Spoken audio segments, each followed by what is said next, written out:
Get ready with me while I talk a little bit more about things that are probably going to get me in trouble.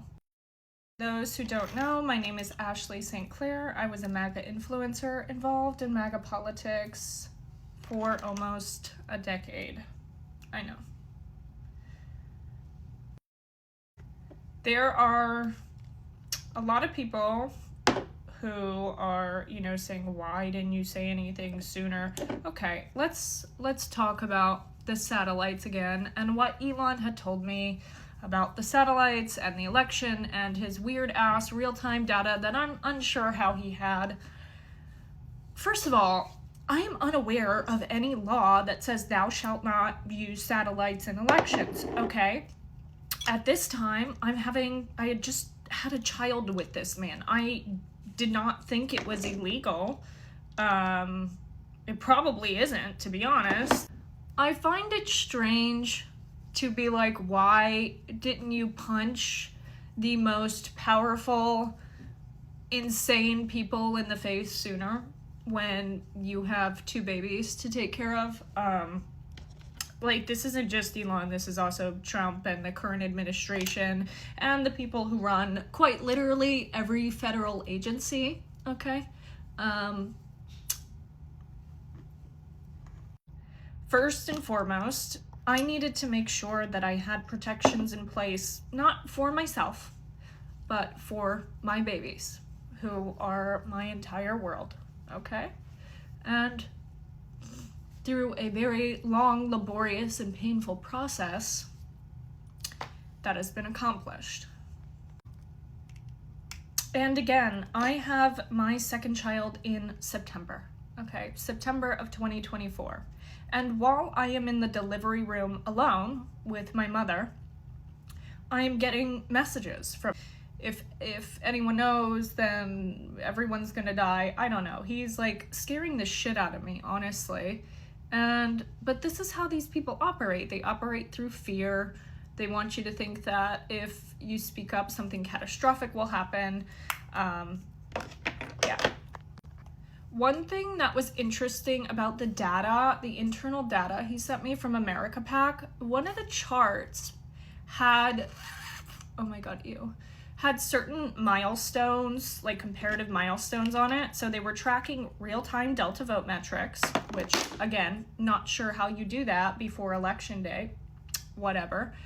And they're tracking this and seeing how it changes with the cash prizes Elon is offering, from the I think it was like $47, then they upped it, and then the $1 million prize. So they are tracking this, and he quite explicitly did this to like bribe men to vote, because I was having a conversation with him back in September, and I said, it's ridiculous that they shit on women so much for voting the way they don't like, because men don't even vote. Like, they don't even vote at the same rate as men. They're just mad that we are better at voting than them.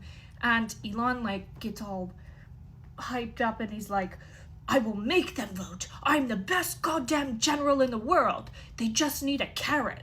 And then he announces this fucking $1 million prize, okay? So there's also a cohort of maggots who are saying that I'm doing this for attention. What the fuck?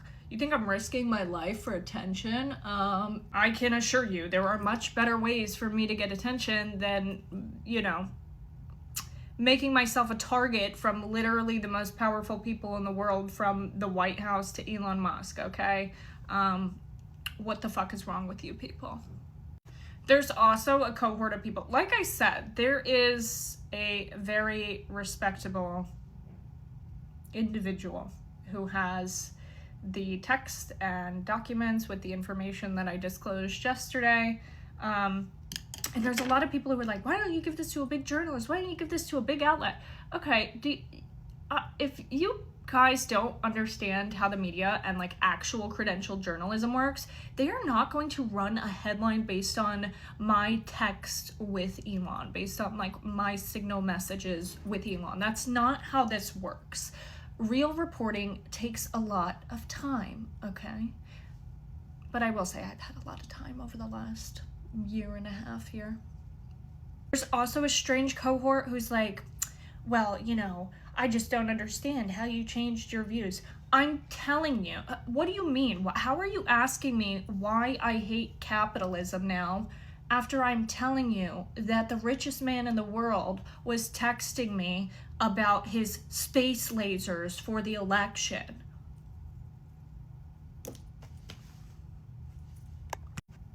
I also think some people just don't, they like to hyperfixate on like the very MAGA things I said, but like back in December of 2024, I was on the same side as Bernie Sanders on the H-1B visa debate and saying that these people just wanted slave labor and indentured servants, okay? I was the biggest opponent on MAGA on the H-1B visa issue. Because I was like, these people, first of all, what's happening now with the H-1B visa body shops is a human civil rights violation. Like, it is disgusting what they're doing to these people. And these corporations just want like low wage slave labor because they're very upset that they're not allowed to have slaves anymore, which is why they're building all these data centers and AI, because they're like, oh, well, you know what? This fucking sucks. If we're not allowed to have slaves, we'll just build them and you all can die. And also, something that was really helpful for me was reading more Black thought leaders.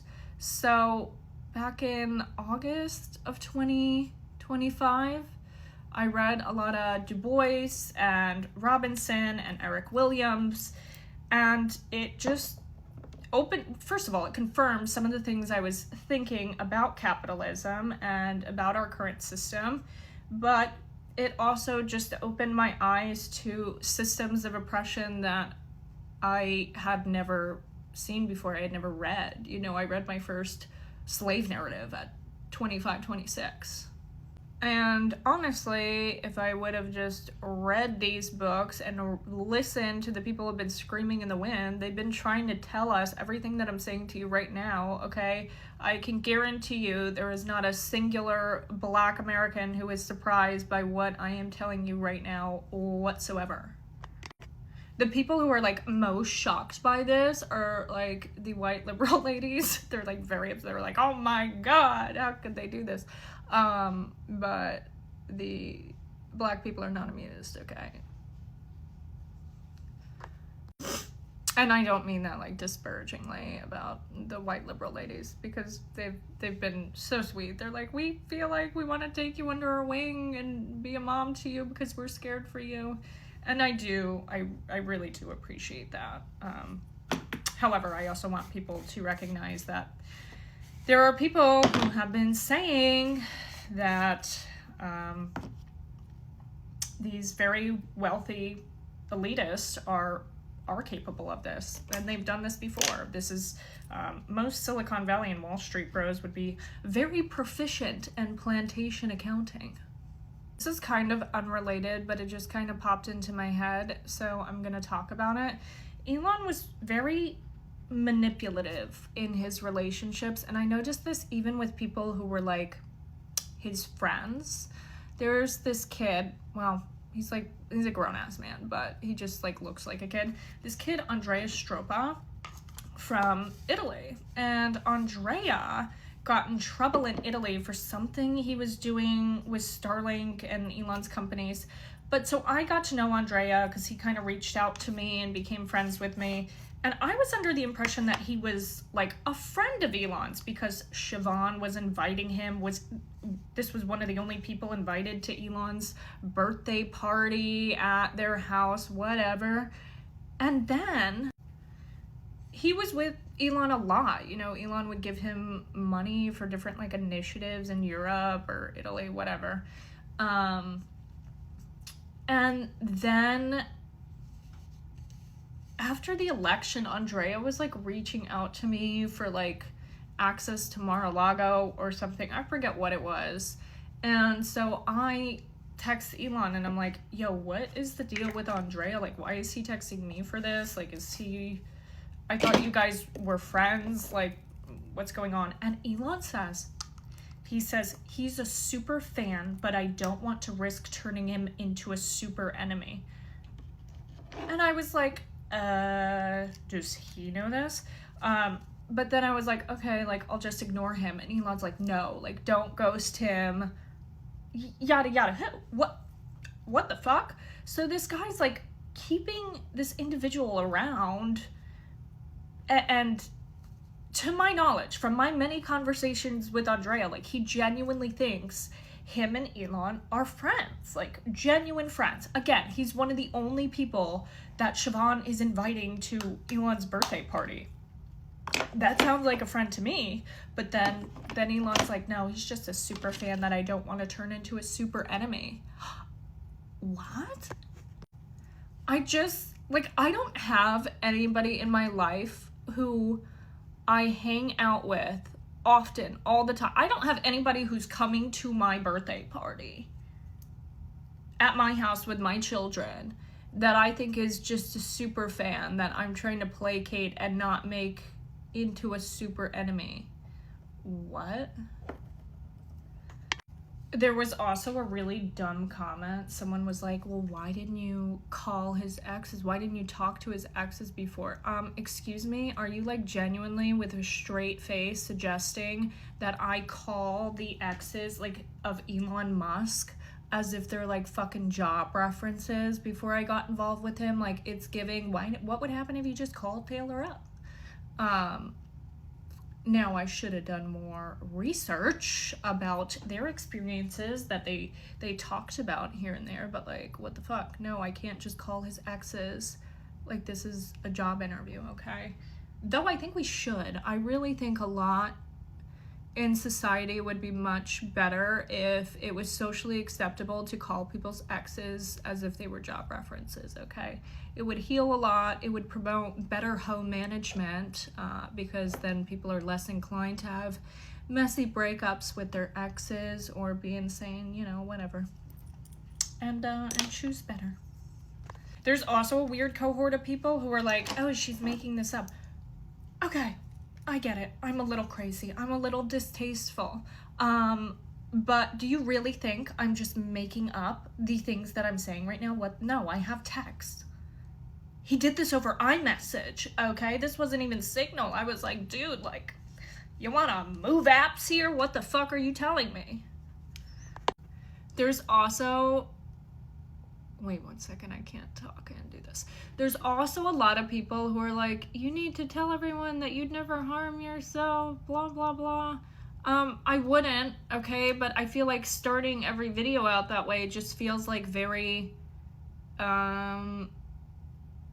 conspiratorial. I don't know, it just feels weird. But yeah, I would never do that. I am of sound mind, I think, at least according to my psychiatrist. The Lexapro helps. And my family knows. My family, my friends, like, they know I would never do that. They know how much I love my kids. Like, I would never do that to them. I just wouldn't. So. Now, the Founding Fathers did not have me yapping about my ex-boyfriends in mind when we decided to create the First Amendment. However, what they did have in mind was standing up against systems of power, against corruption, against the government, of which I do think you qualify.